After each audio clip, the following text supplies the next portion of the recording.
pescatori al mercato ittico di Chioggia, il caro gasolio rischia di mettere in ginocchio la prima marineria d'Italia e si aggiunge ai problemi del fermo pesca e legati alle barriere del Mose. Alla manifestazione dei pescatori presente anche il sindaco di Chioggia Armelao. Siamo pronti ad organizzare una spedizione a Bruxelles in Europa. Si devono rispettare le tipicità di ogni mare. Al Veneto arriverà solo il 5% della prima tranche di finanziamenti del PNRR. Il dato è stato sottolineato dalla CNA regionale, che chiede tra l'altro che le PMI non vengano tagliate fuori dalle risorse. Stop alle mascherine all'aperto in tutta Italia, ma restano le perplessità dei cittadini che ancora temono nonostante il calo dei contagi. La parola d'ordine è prudenza. Conto alla rovescia per la presenza del Carnevale 2022. Tra Cali e Campielli ritornano le maschere e sorridono gli albergatori in attesa dell'arrivo dei turisti internazionali. Manifestazione di varie associazioni a Venezia perché si avvii una campagna di biomonitoraggio sulla presenza di sostanze inquinanti in mamme e bambini. Continuano ad arrivare messaggi di solidarietà a Federica Pellegrini dopo gli insulti sul cartello del lungomare delle Stelle a Jesolo. Su Instagram la campionessa sfida i responsabili. Ben ritrovati con l'edizione di Venezia dei nostri telegiornali. In primo piano la manifestazione di protesta contro il caro gasolio dei pescatori della marineria di Chioggia. A mezzogiorno in punto sono suonate tutte le sirene del mercato ittico all'ingrosso. Vediamo.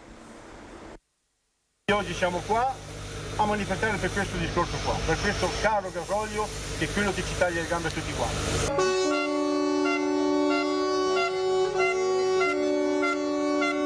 Sono tutti in fila davanti alle loro imbarcazioni nel luogo simbolo della città, il mercato ittico all'ingrosso. Manifestazione spontanea dei pescatori della marineria di Chioggia, la più importante d'Italia. Il caro gasolio rischia di essere la goccia di una situazione già quasi al limite, come spiega uno degli armatori che hanno dato vita alla protesta, Elio Dall'Acqua. Caro gasolio che è aumentato nel frattempo di un 60% e purtroppo non è solo il caro gasolio che è aumentato, sono cresciute anche le casse di posteriori dove noi mettiamo dentro il pescato, sono cresciute le reti che adoperiamo per andare a pescare, è cresciuto tutto quello che serve nella barca per armarla per andare a pescare. Noi pescheremo sicuramente fino a fine mese perché ormai abbiamo cominciato il mese e lo vogliamo finire. Ma se a fine mese siamo in queste condizioni come siamo adesso, le barche si fermeranno e metteranno sicuramente i marinai in disoccupazione. A casa a fine mese potrebbero esserci 1.200-1.300 persone, quelle che ogni settimana escono in mare sui 280 pescherecci della marineria. Non solo il caro gasolio. Ma a questo poi si deve aggiungere la problematica delle direttive comunitarie che riducono notevolmente lo sforzo alla pesca, quindi i giorni della pesca. Significa che i pescatori possono uscire 2 giorni a settimana e poi noi abbiamo anche rispetto alle altre marinerie un altro problema che è quello del Mose, perché il Mose salva le città, però quando è aperto i pescatori non escono e soprattutto non possono rientrare in porto.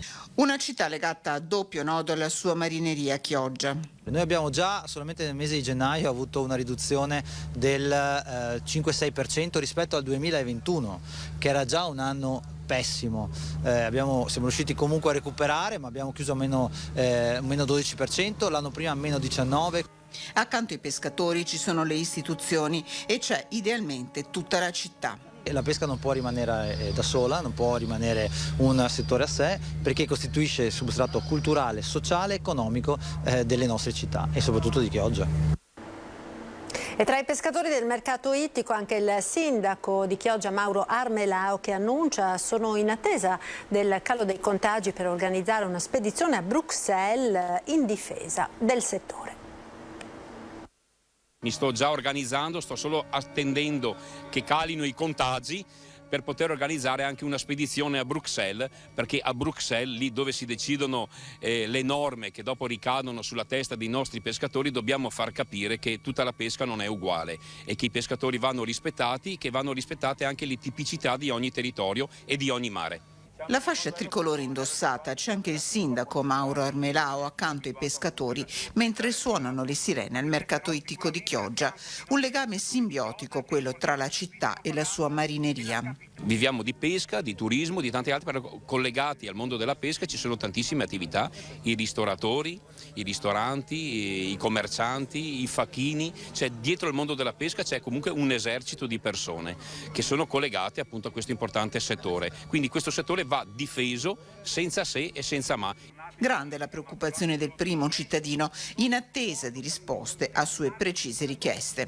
Io sono in attesa del decreto che andrà ad individuare le giornate di pesca consentite, no? Il cosiddetto fermo pesca, il fermo biologico che c'è durante il periodo estivo, ma in quel decreto spero che vengano recepite le richieste del sindaco e quindi dare modo ai pescatori di non essere più vincolati dalle alzate delle barriere del Mose, ma ragionare in termini di orario di pesca, ore di pesca, non di giornate. Quindi andremo a dare la possibilità ai nostri pescatori di non essere così condizionati dalle alzate delle barriere del Mose.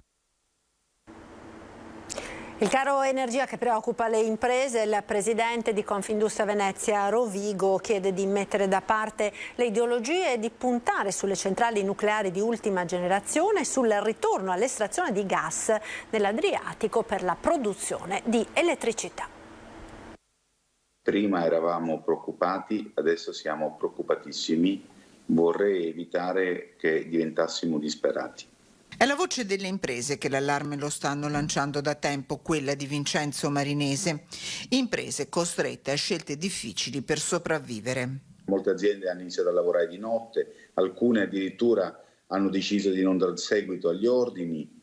È un tema che riguarderà tutte le famiglie, un'altra bassonata sulla testa. Dobbiamo immediatamente reagire e io sono contento che i comuni che stiano avvertendo questa esigenza inizino anche loro a dimostrare, però non possiamo ogni volta intervenire quando abbiamo il problema e intervenire in emergenza. L'energia da fonti rinnovabili non garantisce i flussi necessari alle aziende, soprattutto a quelle energivore. Per questo il presidente di Confindustria Venezia Rovigo rilancia sul piatto della discussione il ritorno all'energia nucleare e all'estrazione di gas dall'Adriatico. Dobbiamo rimettere al centro le centrali nucleari, quelle di nuove generazioni, dobbiamo produrci energia. In giro per il mondo ce ne sono 450. Adesso dobbiamo anche noi partire immediatamente e se ci facciamo frenare dalle ideologie poi lo pagheremo tutti noi. Dobbiamo tornare a estrarre gas, noi abbiamo la possibilità di estrarlo e lo dobbiamo fare, è inevitabile. Al Veneto arriverà solo il 5% della prima tranche di finanziamenti del PNRR. Il dato è stato sottolineato dalla CNA regionale che chiede tra l'altro che le PMI non vengano tagliate fuori dalle risorse.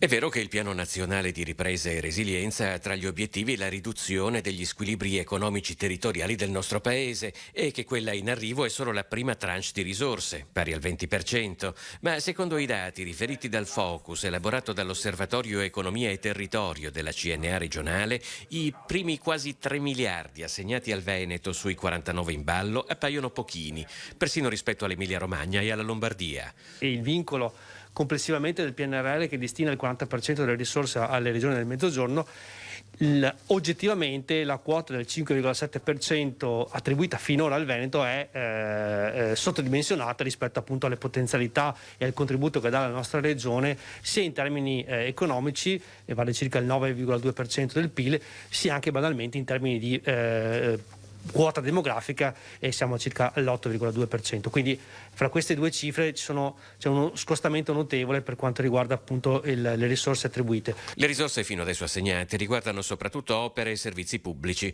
un ambito che difficilmente coinvolgerà le piccole e medie imprese rappresentato dalla CNA, realtà imprenditoriali che comunque possono e intendono avere un ruolo di primo piano in altri settori. Queste risorse che puntano alla digitalizzazione, alla transizione ecologica in ambito nazionale devono arrivare anche alle piccole imprese, alle microimprese, perché le piccole imprese sono state parte attiva della crescita del nostro paese dopo il blocco della pandemia.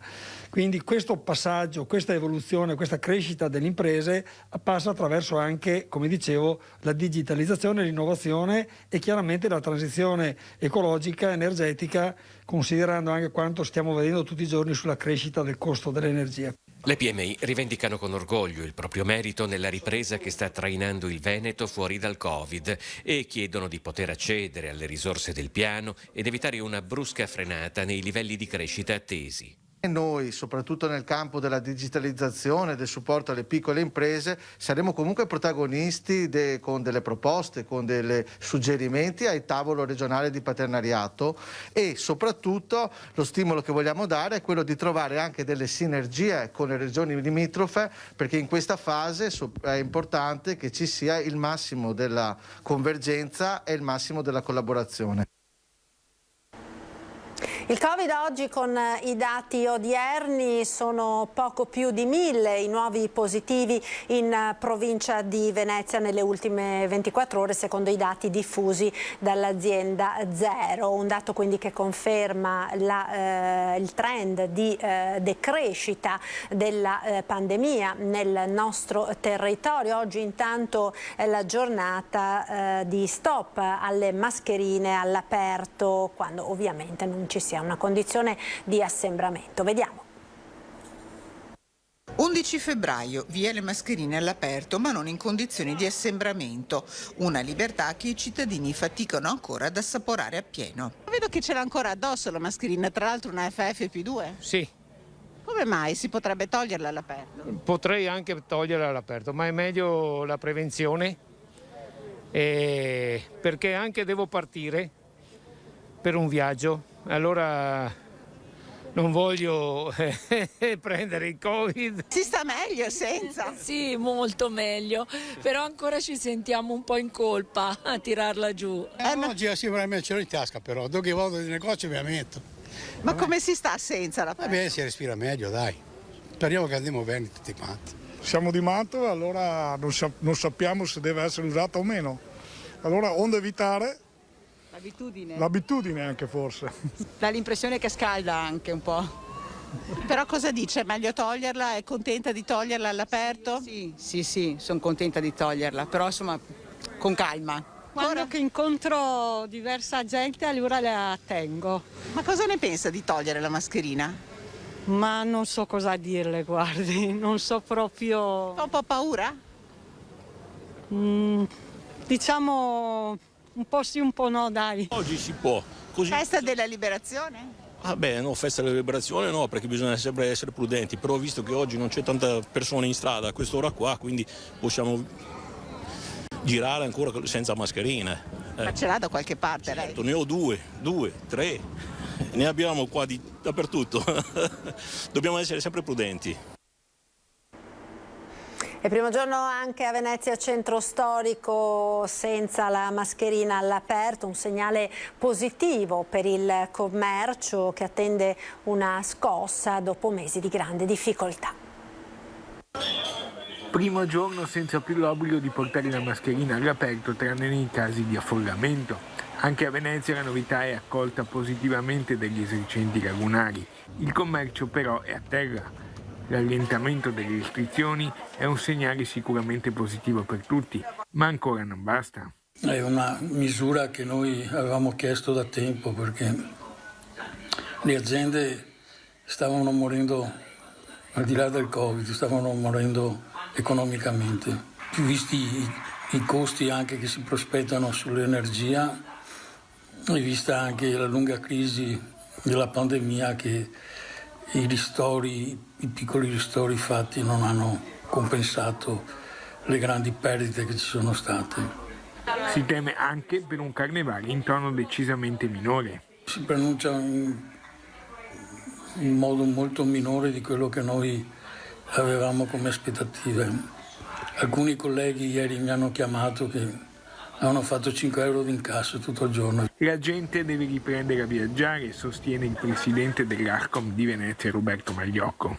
dobbiamo dare un po' di ottimismo alla gente, dare un motivo per cui questi possano tornare a viaggiare, possano tornare a vedere le bellezze che questa città riesce a dare.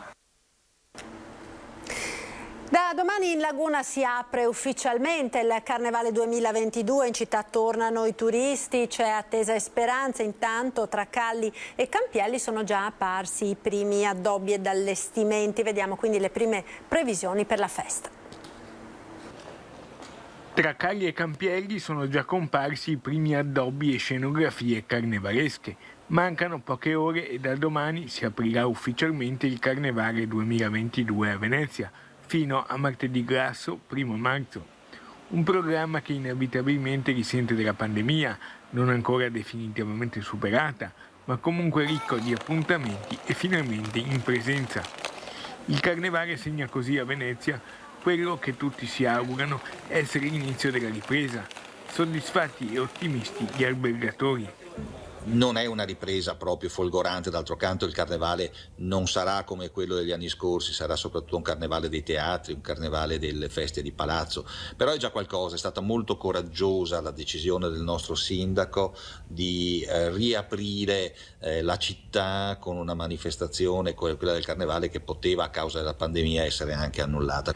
Cosa aspettarsi dalle prenotazioni negli hotel? Gli alberghi avranno una tensione di richiesta di camere soltanto nei 2 weekend importanti. Sarà un carnevale comunque in ogni caso con molti pendolari e quindi la città si ripopolerà finalmente, dico io, perché veniamo da un dicembre-gennaio terribili. Insomma, si riparte. Tutti hanno paura di prenotare ovviamente con largo anticipo, posto che la pandemia c'è ancora e colpisce ancora, però si intravede finalmente l'uscita dal tunnel. Siamo certi anche che le compagnie aeree, abbiamo notizie che le compagnie aeree da aprile in poi riconfermeranno i voli. Presidio oggi di varie associazioni davanti alla sede regionale del Dipartimento di Prevenzione, perché si avvii nel veneziano un monitoraggio sulla presenza di sostanze inquinanti in mamme e bambini.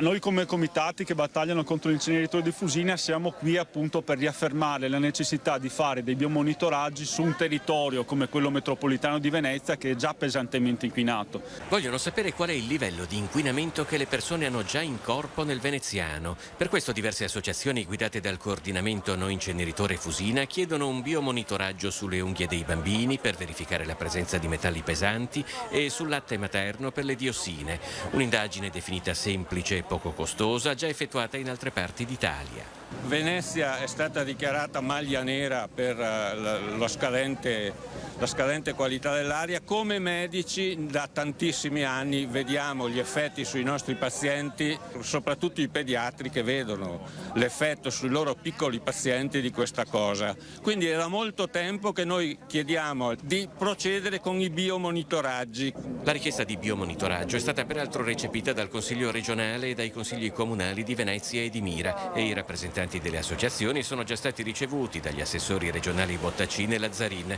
e dal direttore regionale del Dipartimento Prevenzione Francesca Russo. E siamo stati avvisati che l'Istituto Superiore della Sanità, a cui la Regione appunto ha fatto formale richiesta di opinione sui biomonitoraggi, ha risposto il giorno 20 gennaio e sulla risposta dell'Istituto Superiore della Sanità ci sarà una commissione salute e ambiente in Regione proprio lunedì prossimo.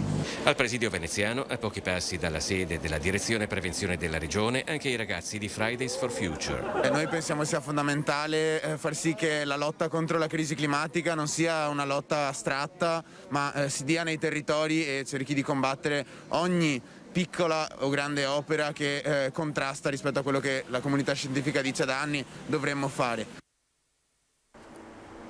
Continuano i messaggi di solidarietà alla campionessa di Spinea Federica Pellegrini dopo gli insulti scritti sul cartello del lungomare delle Stelle a Jesole. La campionessa ha affidato ad Instagram un messaggio diretto al responsabile o ai responsabili. Sentiamo. Sull'arroganza e la mitomania non ho niente da dire, perché magari, sai, a qualcuno può sembrare così, anche se, insomma, le persone che mi conoscono bene sanno che non sono proprio così. Su quella troia avrei qualcosa da dire. A parte il fatto, tutto lo sbattimento per riprodurre il cartello dello stesso colore fatto uguale, e quindi insomma secondo me bisognerebbe cominciare anche un po' a capire nelle varie tipografie chi può aver stampato una cosa del genere. Non lo so, non ho molto da dire, nel senso che a me non sposta più di tanto, perché è una presa di posizione abbastanza invidiosa e rancorosa. Quindi appunto mi faccio due grosse risate e mi dispiace, perché comunque qualcuno si è preso addirittura la briga di stamparmelo in faccia, che sono una zoccola, però va bene così, nel senso non mi interessa più di tanto. Spero comunque vivamente che ci sia qualche telecamera che abbia ripreso questo fatto, ma solo per vederlo in faccia, per vederla in faccia, e chiedergli come mai, se per caso l'ha fatto perché mi conosce così bene da potermi dare della troia. Non lo so, spero che comunque li becchino, perché secondo me quando succedono queste cose la punizione esemplare è sempre la cosa che fa pensare alla gente: la prossima volta vieni direttamente da me a dirmele in faccia le cose, perché tranquillo, anche se sono donna posso controbattere. E prima di chiudere vi ricordo che dal prossimo 9 di marzo scatterà un nuovo passaggio verso la televisione digitale. In Veneto le 3 emittenti del gruppo Nord-Est si ricollocheranno in una nuova posizione sul telecomando. Antenna 3 sarà visibile sul canale 10, Rete Veneta sul canale 14 e TNE Tele Nord-Est sul canale 18. Sarà quindi sufficiente risintonizzare il televisore e seguire le nostre emittenti sui nuovi canali. Ed è tutto per questa edizione, vi ringrazio per essere stati con noi, vi lascio come sempre alle previsioni del tempo con il nostro meteo. Arrivederci.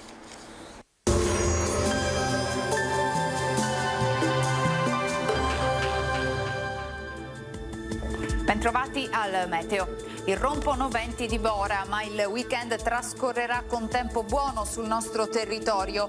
Poi lunedì arriverà un po' di pioggia tanto attesa. Vediamo il dettaglio di sabato 12 febbraio. Sul Veneto sarà asciutto e stabile, come detto non sono previste precipitazioni. Ampio soleggiamento ovunque, cielo in prevalenza sereno e limpido, ottima visibilità soprattutto in montagna. Venti in pianura da nord-est moderati. Temperature in lieve calo, minime tra -2 e 1 grado, massime comprese invece tra 8 e 11 gradi all'incirca.